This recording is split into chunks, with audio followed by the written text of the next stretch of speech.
नमस्कार दोस्तों। भारतवर्ष जो है वो अपने आप में बहुत ही विशाल है। उसके अंदर तमाम तरीके के रिलीजन पाए जाते हैं, तमाम तरीके की लैंग्वेजेस हैं, स्क्रिप्ट है, कल्चर है, सिविलाइजेशंस हैं, एक बहुत ही रिच हिस्ट्री है। इन सब को मिलाकर भारत की जो डाइवर्सिटी है वो भारत को भारत बनाती है।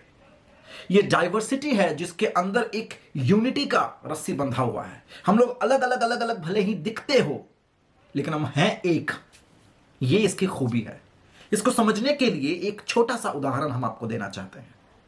एक बहुत ही सुंदर सा एक्वेरियम अगर हम अपने घर में लगाएं तो उसमें हम तमाम अलग अलग तरीके की मछलियां को डालते हैं। उसके अंदर अलग अलग तरीके के पौधे रखते हैं। उनके अंदर हम लोग छोटे छोटे रंग बिरंगे पत्थर रखते हैं, स्टोन्स। और ये अलग अलग चीजें जब हम लोग एक कैनवस में देखते हैं तो उसकी खूबसूरती बढ़ जाती है।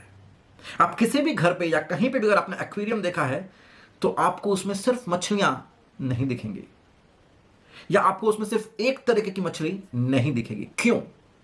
क्योंकि दैट डाइवर्सिटी उस सौंदर्य को बढ़ाता है। तो हमारा कॉन्स्टिट्यूशन जो है इसी सिद्धांत पे टिका हुआ है। इस विशाल कॉन्स्टिट्यूशन को समझने में मैं चंद्रजीत मुखर्जी आपका स्वागत करता हूं डीकोड आईएएस के यूट्यूब चैनल पे। दोस्तों, हमारा देश जो है, इस देश में अलग अलग तरीके के लोग हैं लेकिन फिर भी हम एक हैं। ये सारी चीजें एक फिलोसॉफिकल कहानियों की जैसे लगती है, लेकिन ये कहानी जो है ये हमने कहीं से उठाई है, ये फिलॉसफी हमने कहीं से सीखी है और वो हमारा इतिहास कहता है। जब अंग्रेजों के साथ हम लोग लड़ाई कर रहे थे हमारे स्वाधीनता के लिए, तो हमने कभी भी ये नहीं सोचा कि हमारे साथ लड़ने वाले लोगों की जात क्या है, उनका धर्म क्या है। हमारे लिए सिर्फ दो चीजें सामने थी, एक तो हम भारतीय हैं और दूसरी तरफ अंग्रेज हैं। काश यही आइडेंटिटी कंटिन्यू कर पाते हम। प्लेटो ने सही कहा था, लीडर्स शुड बी फिलोसफर्स, क्योंकि उनके अंदर स्वार्थ नहीं होता है। अगर होता है तो वो नॉलेज का होता है, पावर का नहीं होता है। अगर पावर का खेल का जो भूख है अगर वो नहीं होता तो शायद बंटवारा भी नहीं होता।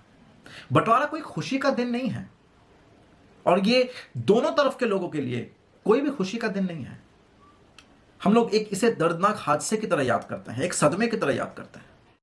दोनों तरफ के लोगों को चोट पहुंची है, लेकिन आज ये मौका है कि हम अपने संविधान को उसी तरीके से फॉलो करें जिसके अंदर उसका स्पिरिट छुपा हुआ है। प्रियम्बल जो है हमारे देश का, दोस्तों, इसी के अंदर हमारे देश का फिलॉसफी छुपा हुआ है। हमारा देश क्या बनना चाहता है यह छुपा हुआ है। हमारे देश का कैरेक्टर छुपा हुआ है। हम अगर आज इस कॉन्स्टिट्यूशन को फॉलो नहीं करते हैं, अगर हम इस देश को कॉन्स्टिट्यूशन के मुताबिक नहीं चलाते हैं, तो हम गद्दारी कर रहे हैं उन तमाम बलिदानों का जिसके बाद यह संविधान हमारे देश को मिला है। तो चलिए समझते हैं हमारा देश है क्या। हमारा देश एक ऐसा देश है जहां पे कॉन्स्टिट्यूशन में जो प्रियम्बल वो कहता है, our country is a sovereign country, a country is a socialist country, a country is a secular country, republic country. It believes in unity in diversity. It believes in fraternity.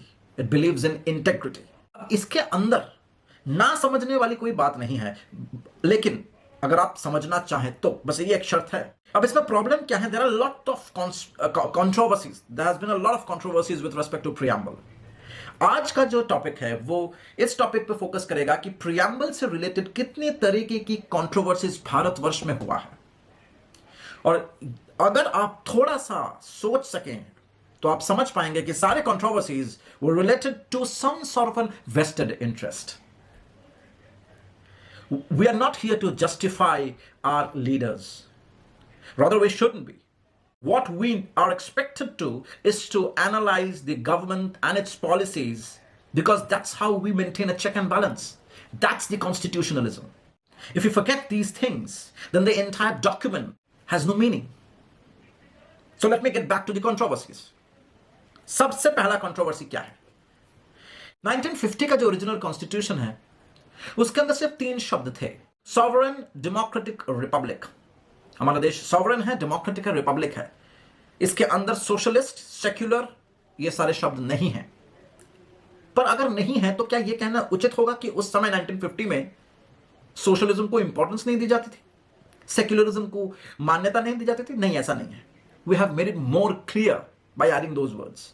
अब ये जो 1950 के बाद जो preamble आया, इसके बाद सबसे पहला जो कंट्रोवर्सी हुई with respect to the preamble is the Berubari case. Berubari is a locality, एक जगह का नाम है। 1960 में ये केस हुआ। हम सबको पता है कि जब बंटवारा हुआ, the most unfortunate event in the post independent India, इस बंटवारे के बाद बंगाल एक तरफ इन द ईस्टर्न साइड और पंजाब द वेस्टर्न साइड, इन दोनों को डिवाइड कर दिया गया। कुछ हिस्सा पाकिस्तान में चला गया, कुछ हिस्सा इस तरफ से ईस्ट पाकिस्तान को चला गया। बेरूबारी एक ऐसी जगह है जिसके अंदर भारत सरकार ने 1960 में यह डिसाइड किया था कि इसको हमें दूसरे कंट्री को देना है, इसको हमें पाकिस्तान को सौंपना है। Let me read the facts for you. Berubari case 1960 में हुआ था। बेरूबारी केस में क्वेश्चन ये पूछा गया था कि the power of the parliament to transfer a property of Berubari to Pakistan, whether the parliament has the power to transfer a specific territory that is within the territory of India, can the parliament transfer that territory to Pakistan? That's the question. Sovereign, इसको हम लोग relate करते हैं sovereign से। क्या भारत सरकार sovereign है? Yes, government of India is sovereign. Now, can a sovereign government can take this decision to part of the property or territory to a particular country? Sovereign तो है, उसको रोकेगा कौन? और कौन सी ऐसी धारा है जो उसको रोक सकती है? कौन सा ऐसा लॉ है जो उसको रोक सकता है? सवाल यह है कि कॉन्स्टिट्यूशन में इंटेग्रिटी शब्द उस समय नहीं ऐड हुआ है। सॉवरेन है, डेमोक्रेटिक है, रिपब्लिक है। सॉवरेन भारत सरकार जो होगी वो सॉवरेन होगी, सेक्युलर नहीं है, डेमोक्रेटिक है, हम लोगों ने उस सरकार को चुना है, और रिपब्लिक है। लेकिन जब सरकार ये चाहने लगी, सरकार को पावर चाहिए, unfortunately the government wants only power, सरकार को पावर चाहिए, सरकार चाहती है कि पार्लियामेंट के पास ये अधिकार होना चाहिए, तो ये एक केस सुप्रीम कोर्ट के पास आता है। इनफैक्ट प्रेसिडेंट इस केस को सुप्रीम कोर्ट को रेफर करते हैं अंडर आर्टिकल 143। जब ये रेफरेंस आती है तो बात सिर्फ ये होती है कि क्या पार्लियामेंट को ये अधिकार है as per the basic spirits of the constitution. जवाब में आता है दोस्तों, सुप्रीम कोर्ट कहता है कि प्रियम्बल जो है कॉन्स्टिट्यूशन का पार्ट नहीं है। फलस्वरूप सुप्रीम कोर्ट कहता है कि अगर कॉन्स्टिट्यूशन में लिखा भी हुआ है कि पार्लियामेंट सॉवरेन है, despite that parliament can not just do anything it wants to. क्योंकि अगर ऐसा पार्लियामेंट करती है दोस्तों, तो वो एक तरीके से तानाशाही होगी, वो एक तरीके से अनकॉन्स्टिट्यूशनल, एक कॉन्स्टिट्यूशनलिज्म के खिलाफ एक आर्बिट्ररी एक्शन होगा। तो सरकार ऐसा ना कर सके, इसीलिए सुप्रीम कोर्ट को कहना पड़ा को जिस पावर के बलबूते पर, ये सॉवरेन शब्द, इस पावर के बलबूते पर जो सरकार चाहती है कि उनके पास ये अधिकार हो कि वो अपने एक देश के टेरिटरी के टुकड़े को किसी दूसरे देश को दे दे, वो प्रियम्बल ही साहब कॉन्स्टिट्यूशन का मेन पार्ट नहीं है। तो किस बेसिस पर आप कह रहे हैं कि आपके पास इतनी पावर है? That's the logic of supreme court.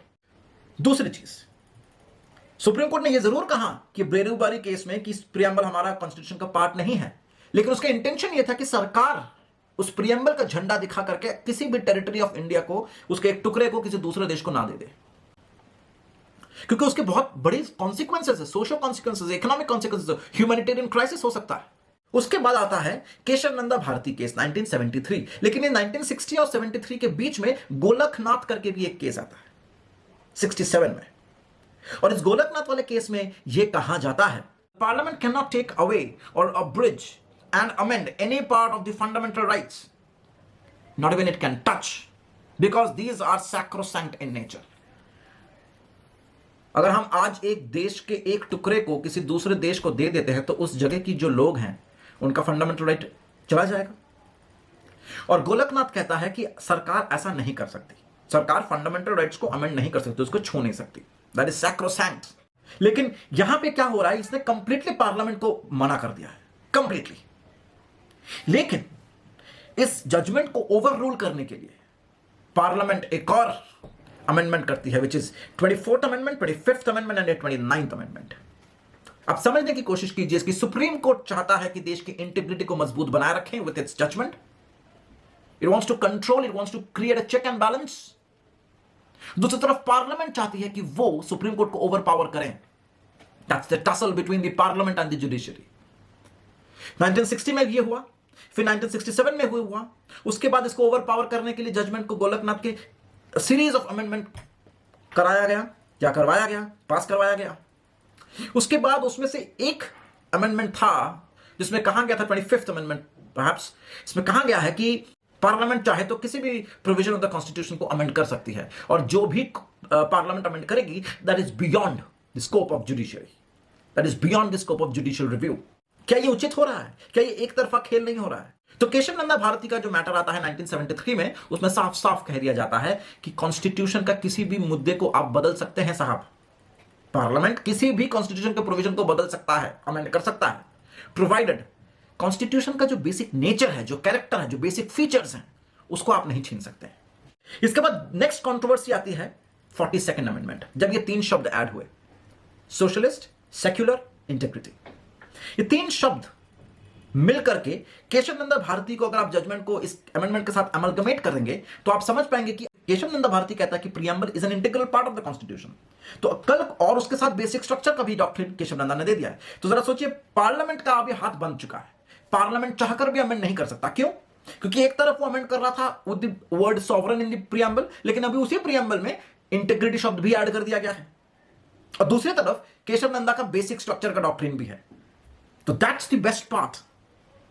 आगे बढ़ते हैं। नेक्स्ट कंट्रोवर्सी जो है वो हमारे देश में होती है जब हमारे देश में 66th रिपब्लिक डे सेलिब्रेट किया जाता है। 66th रिपब्लिक डे जब सेलिब्रेट किया जा रहा था, that is in the year of 2015,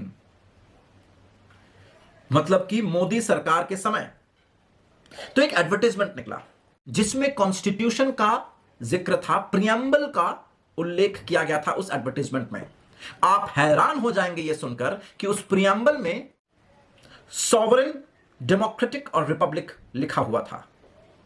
उस प्रीएम्बल में ना तो सेक्युलर शब्द लिखा हुआ था, ना सोशलिस्ट शब्द लिखा हुआ था। मतलब क्या है? इसका मतलब साफ तौर पे यह है कि सरकार ने इन दो शब्दों को हटा दिया है एडवर्टाइजमेंट में। क्या हम इस चीज को देखकर आज 2020-21 में जितने सारे पॉलिसीज बन रहे हैं उसको टैली नहीं कर सकते हैं? Privatization to an extent of कि जितने सारे पब्लिक इंस्टीट्यूशंस हैं उसको सब प्राइवेटाइज कर रहे हैं, something that is against this principles of socialism. वो तो आपने 2015 के एडवर्टाइजमेंट पे ही निकाल बाहर कर दिया है। आपने सेक्युलर शब्द को भी निकाल बाहर कर दिया। And we have the experience of the new citizenship amendment act, दोनों पेंडिंग है। इसको पता है कि यह गलत है। You can not change the preamble to its detriment. जब बहुत सारा क्रिटिसिज्म आने लगा चारों ओर से इस एडवर्टाइजमेंट को लेकर, तो वेंकैया नायडू जी ने चीज को संभाला, देन वाइस प्रेसिडेंट। उन्होंने क्या कहा? उन्होंने कहा कि देखिए सर, ये गलती से हो गया है, हम लोगों का उद्देश्य ये नहीं था। हमारा उद्देश्य ये था कि रिपब्लिक डे सेलिब्रेशन में हम 1950 का ओरिजिनल कॉन्स्टिट्यूशन को दिखाना चाहते हैं लोगों को। लेकिन किसी ने का जवाब इन्होंने ये, लेकिन बाकी लोगों ने जब पूछा कि क्यों दिखाना चाहते हो, क्यों ऐसी कॉन्स्टिट्यूशन दिखाना चाहते हो जहां पे सेक्युलरिज्म नहीं है, जहां पे सोशलिज्म नहीं है, उन्होंने फिर ये एडवर्टाइजमेंट को बंद कर दिया और एक फ्रेश एडवर्टाइजमेंट निकाला जिसके अंदर वो तीन शब्द ऐड किए गए थे। एक और जो चीज कंट्रोवर्सी में आई थी with respect to preamble is a petition was filed by Sanjeev Agarwal, जिनका एक एनजीओ था, जिन्होंने एक पिटिशन फाइल किया था ऑन 8 जनवरी 2008 सुप्रीम कोर्ट में। कहा गया था उसमें कि कॉन्स्टिट्यूशन में जो सोशलिज्म वर्ड ऐड किया गया है, सोशलिस्ट ऐड किया गया है, that is not the socialism principle, that is not based on the actual definition of socialism principle. Supreme court ने इस मामला को खारिज कर दिया, यह कहकर कि अगर आप सोचते हैं कि एक कम्युनिस्ट या कम्युनिज्म के अंदर जो ये सोशलिस्ट का डेफिनेशन है, ये कम्युनिस्टों का जो सोशलिज्म का डेफिनेशन है, उसको यहां पे रेप्लिकेट करने का, तो ये नहीं है।